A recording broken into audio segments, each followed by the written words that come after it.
Whoa, take it easy there, Pathfinder. You might be feeling a little dizzy or lightheaded. This is normal for anyone who just woke up from a 600-year nap. Your memory might be a little fuzzy as well, so let me catch you up on our Andromeda protocol and what you need to know before you start exploring our new home. If you're a Mass Effect fan, make sure to check out our behind-the-scenes documentary on Andromeda. Hit that subscribe button so you don't miss a thing. Once you've thought out, we'll let you loose to explore Eos and other sweet planets I can't show you right now. There are a few things to keep in mind. First, the environment is hostile. Not only do you have to deal with creatures like this,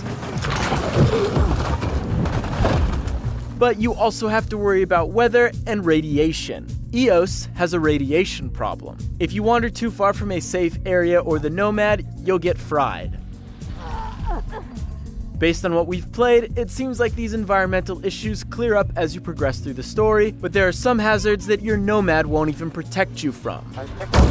Nexus issued equipment nearby. Speaking of your Nomad, it's your trusty 6-wheel steed. No, you can't whistle it over to you like a horse if you lose it, but you can fast travel to a drop pod and call it in. The planets you'll be exploring are huge, so it's in your best interest not to stray too far from your vehicle. If you're having trouble getting up an incline, you can activate 6-wheel drive. This will slow you down, but it's the best and only way to get this hunk of metal up a hill.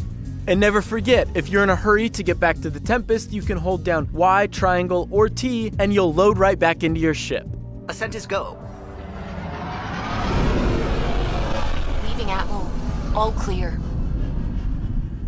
As a Pathfinder, you're expected to do some research as well. Don't worry, you won't be tested on the various biomes of Eos, but a good Pathfinder is responsible for scanning and cataloging technology, vegetation, and wildlife. Everything you scan will net you research points for one of 3 different categories: Helios Cluster, Milky Way, and Remnant. You can then use your research points at the R&D terminal on the Tempest to craft weapon and armor blueprints. Once a blueprint has been created, you can forge that item using minerals and other resources you've salvaged from scanning planets, breaking down weapons and armor, mining with the Nomad, and just good old-fashioned picking stuff up. If you think science is dumb, you can also buy weapons from vendors. But you'll be doing more than just driving around and scanning planets. Andromeda's combat has undergone some significant changes, and the result is a much more liberating experience. Abilities can be combined and comboed off of each other more easily, and the jetpack adds a lot more verticality to the battles.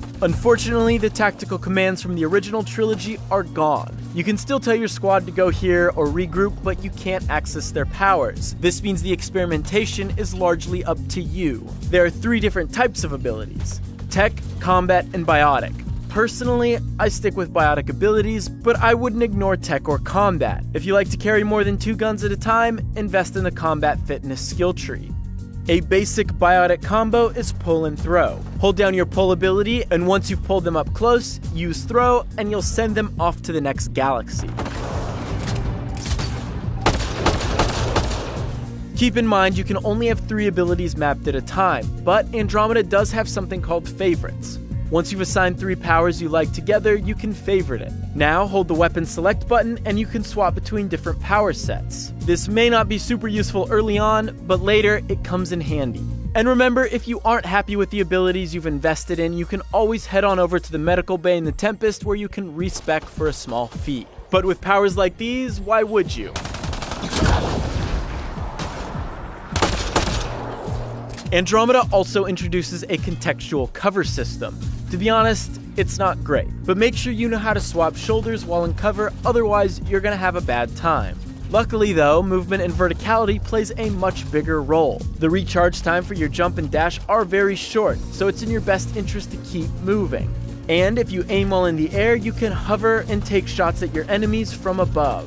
Even with all this fancy movement though, don't ignore cover altogether. Your shield will regenerate faster if you're hunkered down.